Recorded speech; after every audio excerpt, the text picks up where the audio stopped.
கங்கை கொண்ட சோழபுரத்துக்கு போகலாமா? Hello guys, நான் தான் உங்கள் அதிரடி அது பேசுகிறேன். நம்ம சேனலுக்கு புதுசாக மறக்காம ஃபாலோ மட்டும் பண்ணி வச்சுக்கோங்க. என்ன ஃபாலோ பண்ணுறனால உங்களுக்கு என்ன பெனிஃபிட் பார்த்தீங்கன்னா, நானும் உங்களை ஃபாலோ பண்ணுவேங்க. யார் யார் போயிருந்தோன்னு பார்த்தீங்கன்னா, நானும் எங்கள் அம்மாவும் தான் போயிருந்தோம். வண்டியில் போகும்போது மறக்காமல் ஹெல்மெட் போட்டுக்கோங்க. நம்ம சேஃப்டி நமக்கு ரொம்ப முக்கியங்க.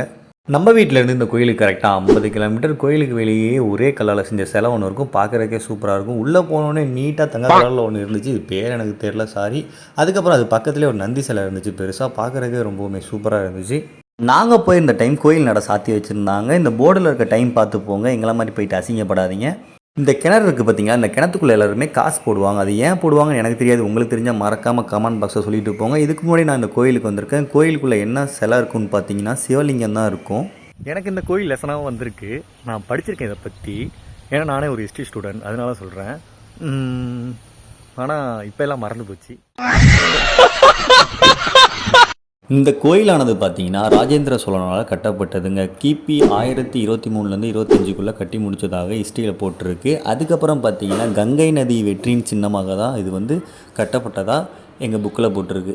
அப்புறம் கோயிலை சுற்றி இருக்க இந்த கல்வெட்டுகள்லாம் பார்த்தீங்கன்னா இவர்களோட சிறப்புகளை குறிக்கும். அவ்வளோதாங்க, எனக்குலாம் தெரியும். உங்களுக்கு தெரிஞ்சதெல்லாம் மறக்காமல் கமெண்ட் பாக்ஸில் சொல்லிட்டு போங்க. நானும் தெரிஞ்சுக்கிறேன். ஓகேங்க, நான் வெளிக்கிறேன். பிறகு அதை இப்போ நெக்ஸ்ட் வீடியோவில் பார்க்கலாம். டாட்டா.